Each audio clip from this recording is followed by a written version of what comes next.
प्रिय विद्यार्थियों, वंदे मातरम।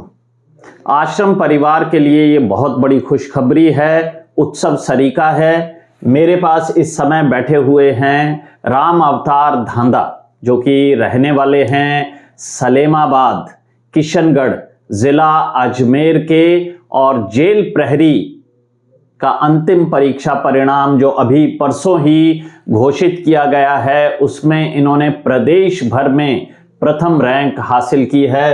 तो राम अवतार, सबसे पहले तो आपको ढेर सारी शुभकामनाएं और बधाइयां। बहुत बहुत आभार और धन्यवाद सर।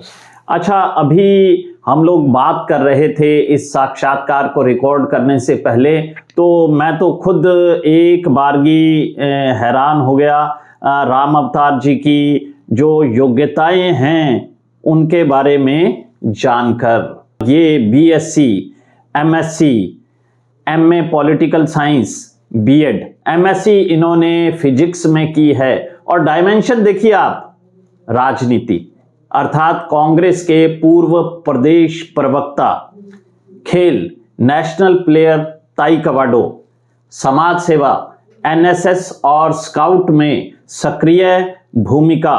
अब असफलताओं की सूची भी गिना देता हूं आपको, ये बहुत ही जरूरी है, क्योंकि बहुत सारे विद्यार्थियों को लगता है कि बस चुटकी बजाते ही कोई व्यक्ति किसी स्थान तक पहुंच जाता है।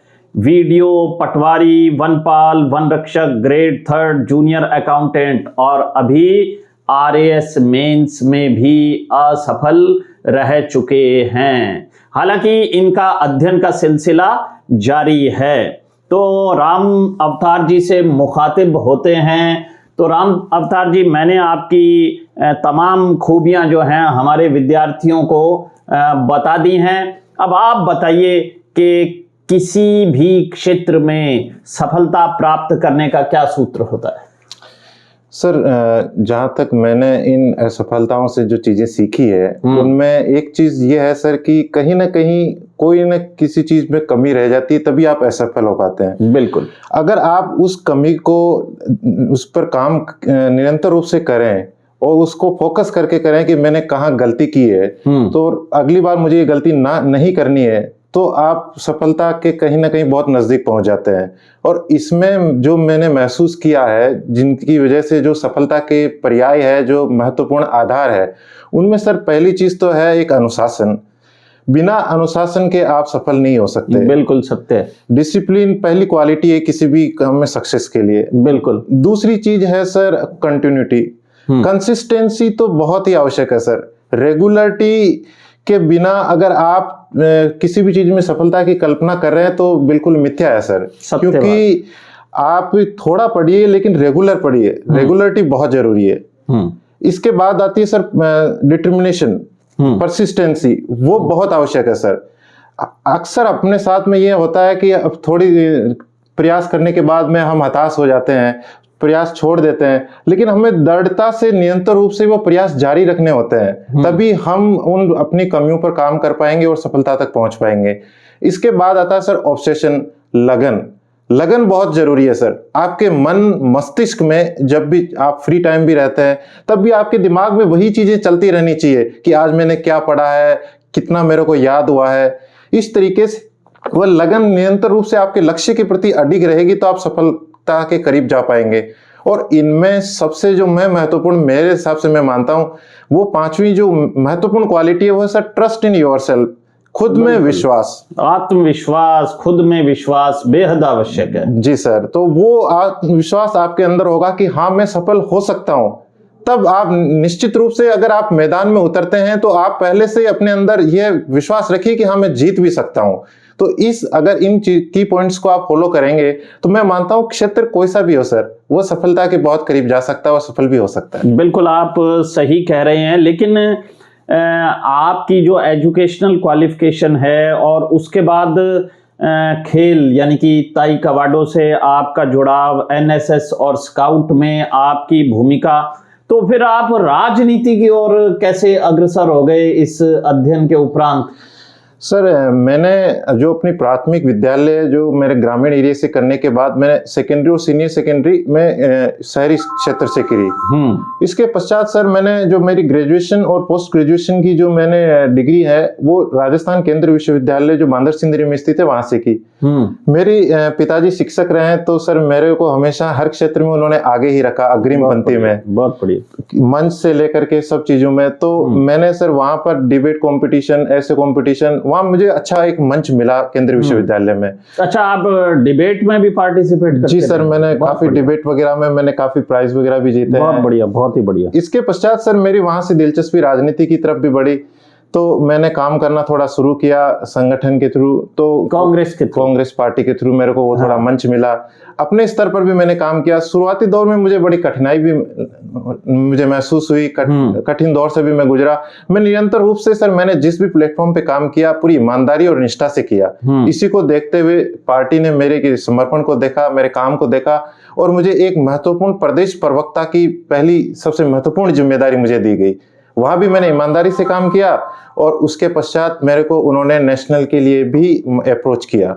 लेकिन सर मध्यम वर्गीय परिवार से आने वाले विद्यार्थियों के सामने बड़ी चुनौती ये रहती है कि वो सपने तो बड़े देखते हैं सर, लेकिन वो सपने साकार करने में उनके लिए चुनौतियां बहुत बड़ी बन जाती है। पारिवारिक चुनौतियां भी होती है, सामाजिक चुनौतियां भी होती है। तो ये चुनौतियां मेरे सामने भी आई। परिवार वालों ने भी ये कहा कि राजनीति के क्षेत्र में तो क्या रखा है, अपने को तो घर परिवार बसाना है आगे, तो आप शादी भी करनी है तो आप जॉब की तरफ फोकस कीजिए। तो मैंने वहां आगे बढ़ने में की बजाय फिर मैंने अपने पैर पीछे खींच लिए और फिर मैं इधर कंपटीशन के दौर में आ गया। तो इसमें भी सर चुनौतियां रही मेरे सामने, निरंतर प्रयास रहा सर। देखिए क्या है कि मुझे लगता है कि मानव जीवन चुनौतियों का दूसरा नाम है और मैं ये भी मानता हूं कि परिस्थितियां यही रहेंगी, लोग यही रहेंगे। हम सबको उनके मध्य में से नैतिक तरीके से अपना रास्ता बनाना चाहिए। तो बहुत ही महत्वपूर्ण बातें राम अवतार जी आपने बताई। तो अभी आपने जो ग्रेड 3 का पेपर दिया था वो कैसा रहा आपका? बिल्कुल सर, अच्छा रहा। और सबसे मुख्य बात है सर कि आश्रम से मैंने जब आश्रम ज्वाइन किया था पिछली 2 जनवरी 2025 को मैं आश्रम आया था। तो उस दौरान सर मेरे सामने बहुत बड़ी चुनौती घर परिवार को लेकर भी थी, क्योंकि बार बार मैं असफलताओं से गुजर रहा था, विश्वास में खोता जा रहा था। इसमें सर कोई अतिशयोक्ति नहीं कि असफलताएं ऐसा माध्यम है जो किसी भी व्यक्ति को तोड़ कर रख देती है। बिल्कुल बिल्कुल, ये बात तो सही है। घर परिवार वाले एक सीमा तक आपका सहयोग करते हैं, साथ देते हैं, फ्रेंड्स वगैरह सब चीजें, लेकिन सर एक दौर वो भी आता है जब आपका अपने ऊपर ही विश्वास रखना पड़ता है, कोई साथ नहीं देता सिवाय ईश्वर के। बहुत बढ़िया। उस दौर में सर मैंने वो असफलताएं मैंने महसूस की, लेकिन मेरे सामने अब फिर चुनौती ये हो गई थी कि आज जहां शिक्षा के क्षेत्र में फीस वगैरह का बहुत बड़ा एक बाजारीकरण हो चुका है सर, उस दौर में अगर सही सेवा और समर्पण के साथ कहीं पूरे राजस्थान में शिक्षा मिल सकती है तो वो सिर्फ भाटिया आश्रम में है सर। धन्यवाद। तो इस वजह से सर मैंने भाटिया आश्रम पूरी निष्ठा के साथ मैं यह सोचकर आया था कि इस बार तो मैं यहाँ से परिणाम लेकर ही जाऊंगा। और मैंने जेल प्रेरी की हकीकत में सर कोई विशेष तैयारी करी नहीं, लेकिन आपने हमेशा इस बात पर बल दिया कि आप एक स्टेप ऊपर की तैयारी कीजिए, क्योंकि ज्ञान की भी एक लिमिट है, अक्सर आप दोहराते हैं सर। हाँ बिल्कुल। क्या होता है कि दरअसल ये एक लंबी असफलताओं की लिस्ट आपने बताई। मैंने कई बार कहा है कि ज्ञान की एक सीमा है, जैसे ही आप उस सीमा को क्रॉस करते हैं तो जो भी प्रतियोगी परीक्षा आप देंगे उसमें आपकी सफलता सुनिश्चित हो जाती है। तो बस ज्ञान की वो बॉर्डर लाइन विद्यार्थी को क्रॉस कर देनी चाहिए और उसके लिए मेहनत चाहिए, लगन चाहिए, सही दिशा निर्देशन चाहिए। बिल्कुल सर। तो इसके बाद में मेरे जितने मैंने एग्जाम दिए काफी मेरे अच्छे एग्जाम भी रहे। तो इसके अलावा मेरा भी 4th ग्रेड में भी सर सिलेक्शन हुआ था। बिल्कुल, मैं ये मान ही रहा हूँ कि ग्रेड 3 में भी आपके जो अंक हैं वो यही बता रहे हैं कि आप चयनित होंगे। और इधर जेल प्रहरी में तो आप प्रदेश भर में प्रथम रैंक हासिल कर ही चुके हैं। और आज का जो ये आपका साक्षात्कार है ये दरअसल एक बहुआयामी विद्यार्थी का साक्षात्कार रहा है और निसंदेह हमारे विद्यार्थी इससे बहुत कुछ सीखेंगे। और मैं सभी विद्यार्थियों से भी ये आग्रह करूंगा कि एक विद्यार्थी को और एक सफल व्यक्ति को बहुआयामी होना चाहिए, मल्टी डायमेंशनल होना चाहिए। और विशेष करके मैं सभी विद्यार्थियों से एक बात का आग्रह करता हूं कि चयन के पश्चात अपनी ड्यूटीज को पूरे समर्पण भाव के साथ पूर्ण कीजिए। तो राम अवतार जी, आपको ढेर सारी शुभकामनाएं। और इस वीडियो के माध्यम से आपके पूरे गांव यानी कि सलेमाबाद को, आपके माता पिता, दोस्तों, मित्रों, रिश्तेदारों, परिजनों को भी बहुत बहुत बधाइयां और शुभकामनाएं। जय हिंद, जय भारत, जय राजस्थान।